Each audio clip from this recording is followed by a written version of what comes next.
So, yeah, thank you guys for coming. Thank you, Jenny. Really appreciate that. That was inspirational, as always.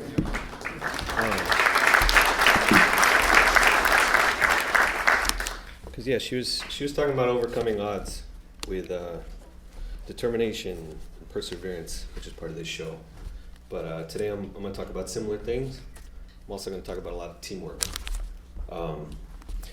Working on a series that's it's a retelling of the classic 14th century Chinese novel. It's by Xin Naian. It's called the Shui Hu Zhuan. Sorry if I butchered that. The translation is The Water Margin. And it's a story of outlaw men and women. They were fighting a corrupt government back in the Song Dynasty. They were oppressed, really treated quite poorly as regular working class people.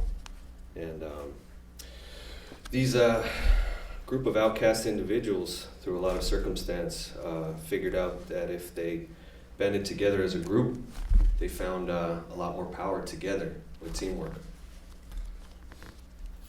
This was a pretty fantastic story at the time, and later in 17th century Japan, it sparked a lot of interest once again, much later. This also sparked a tattoo craze at the time. And it was mainly because of this stuff.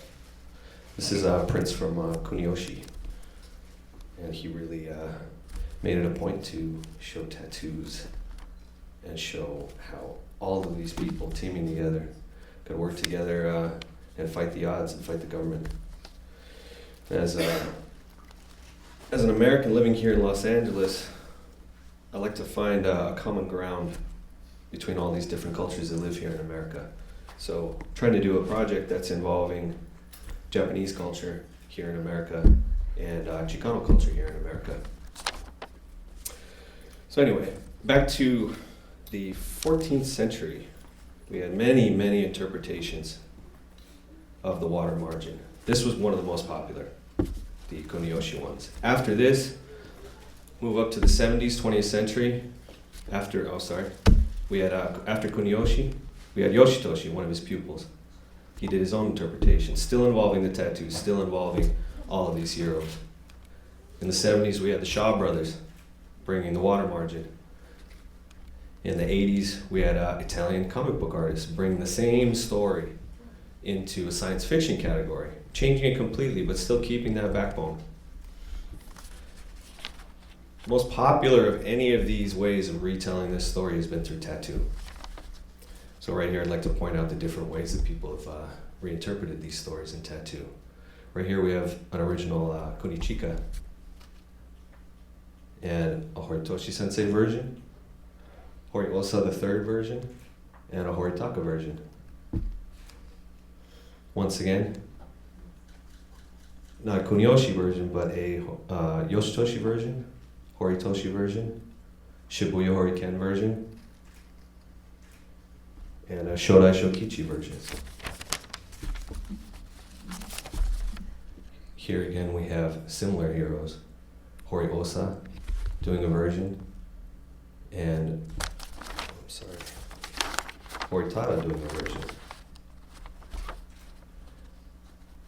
Horiyasu doing a version, Horikyo doing a version, and Horitsune the second doing a version.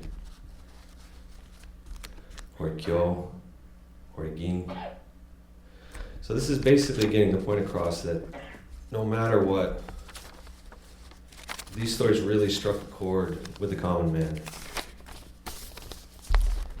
Really struck a chord with a lot of outlaws. Because of all this stories having a historical connection with tattoo, and my love of tattoo as a great storytelling medium, and with as much respect to these rich traditions of Japanese tattoo and also of Chicano tattoo, my aim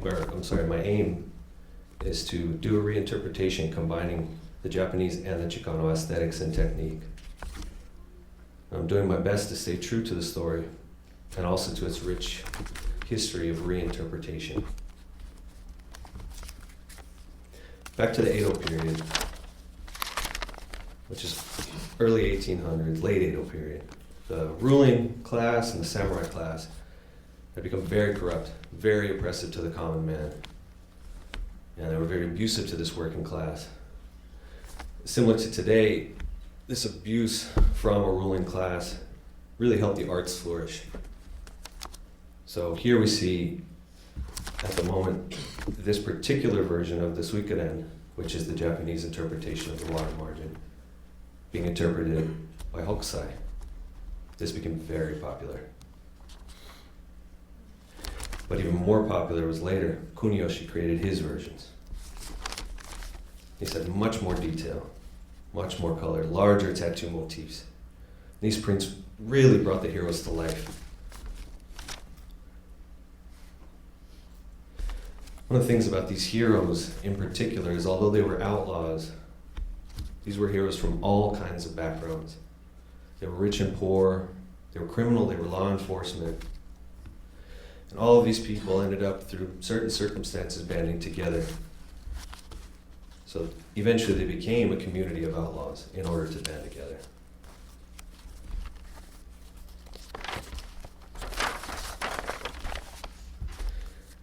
Now this concept of a group of outlaws that were heavily tattooed eventually struck a chord with the common man.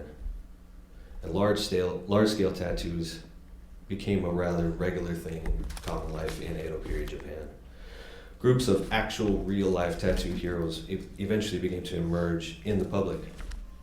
We had the Hekeshi, which were firemen. They ended up a lot of the times getting talismans to protect them against the fires that they were fighting. And most of the time they were ruffians, a lot of times fighting with each other in order to get the glory of fighting that fire over here, fighting that fire over there in someone's territory. But one of the most important ones was the otokodate. These were working class folks that were willing to fight against this abusive samurai class.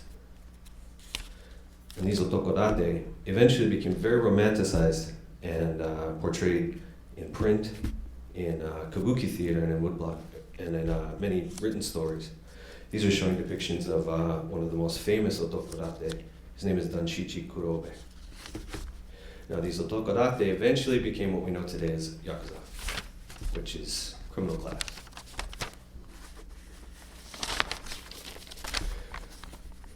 Now this outlaw group, the Yakuza, eventually continued their relationship with tattoo. Now, the Yakuza share a big common ground with a Chicano outlaw as well. They share similar roots.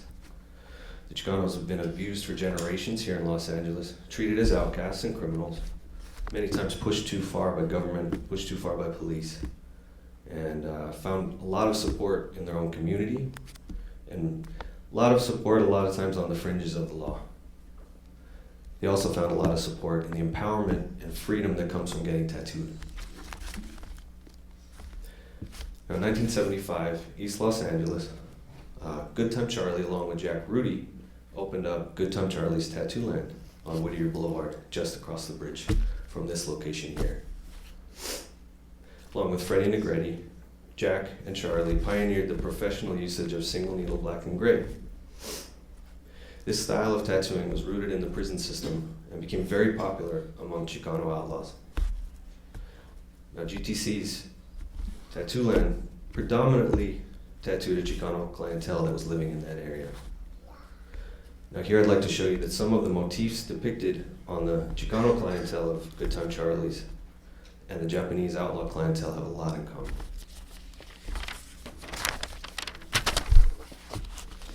Here we have an example by Horiyasu and Horitada of the camo, and also a tattoo from Chuy Quintanar and Little Roy Corona of the Guadalupe. These became protective motifs. We had goddesses of mercy bestowed upon the wearer, showing mercy to the wearer and a lot of protection to the wearer. Similarly, with this Dainichi Nyorai, done from Boritsune II, the Jesus done by Freddie Negretti and Chuy Quintanar.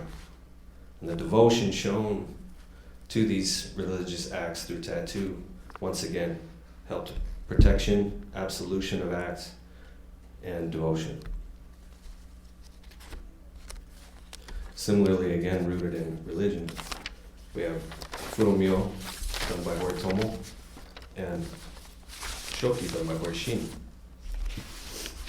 Freddie Negretti also did this St. Michael, and Stan Corona did this St. Michael. Now this is power of good over evil, destroying wickedness and ignorance, power of righteousness bestowed upon the wearer. We also have similar situations of mythical beasts being used. Here we have a dragon from Miyazo and a dragon from Mr. Jack Rudy. A lot of times these are used to ward off bad spirits, give power and strength to the person with this fearsomeness of the dragon. Another way is intimidation. Seen here with tattoos of ghosts, and skulls, and death from Miyazo, demons and skulls from Jack Rudy and Mr. Pint. These are here to scare enemies and remind enemies of their own demise and to protect through intimidation. So once again, uses of protected motifs.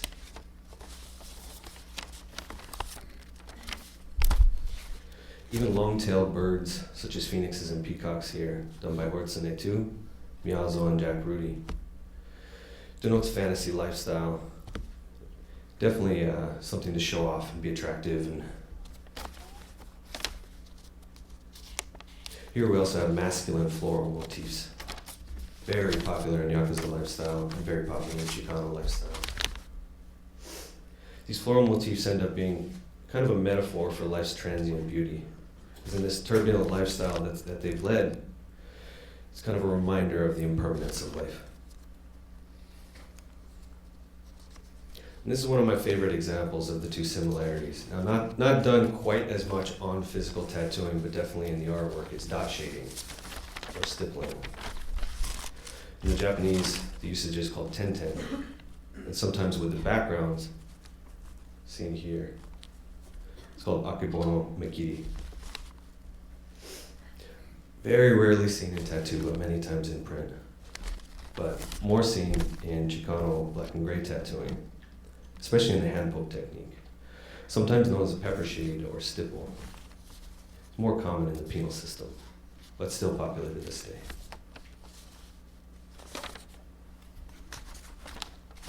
Oh, shit. And that's it. No.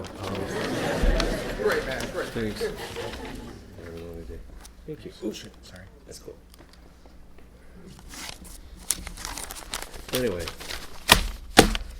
after explaining all that, all the similarities that I've seen visually, culturally, this is my attempt to create a project that's continuing storytelling, crossing cultures, combining cultures, something we do here in America on a daily basis, and something I'm trying to do through tattoo. So here, this is the tenugui that's been done for the show, some wood carving done for the show, but most importantly, tattooing. Because these stories involve tattoo, because these outlaws have tattoos, because culturally each of these outlaws have tattoos, I feel the tattoo is definitely the most powerful and most important way to portray these stories and get these stories across. So here we've got Rory Hakucho Chojun, and in my interpretation, Big Güero. In this scene, he's being killed in the Los Angeles River. I'd like to note, this portion here was done by Mr. Jack Rudy, and occasionally when I could get him to get involved in this project, I felt it was important for him to actually help me with doing some of the tattooing on the warriors to help bind the story to the location and the time period specifically. With Jack tattooing back in the 70s here in East Los Angeles, it's very possible that this hero was getting tattooed by Jack. Here we have Koku Sempuriki, and in this version, it's Tornado, smashing through an abandoned house. Here we have two of the most popular characters of the Suibaden, Kaoshoro Shishin and Kumonryo Shishin. Here I've got them as the Padre and the Peacock. Here we've got Gyoja Busho, and in this interpretation known as Maton. And once again, I was able to get Jack involved in this. And he did the Hermano por Vida and the praying hands here. Trying to bind the story once again. This is a depiction of Ichijose Kosanjo, and in the new version, La Pistolera. One of the very few female heads of the gangs in the stories, but very important to have that female role model and that female lead who can show the same strength that a man can. Here we have Chitase Gyo, and in this version, he's known as Clever. Now in this particular version, instead of using the original Kuniyoshi, I chose to use a Hokusai version. This isn't even the original version of this character, but I found that in many interpretations in print work, it didn't matter. Sometimes you could just use form just for form's sake.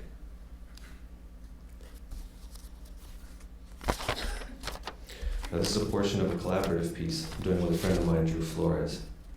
Our piece is almost finished. At this point, it's merely Nukibori style, which is not fully backgrounded, but just centrally located. And after understanding all these relations of the Sukunen story with tattooing, and of these two cultures with tattoo, and finding people that were incredibly like-minded as myself enjoying these stories, I felt it was important to get other people involved. So it's really truly an honor to be able to work with a friend on creating some of these projects.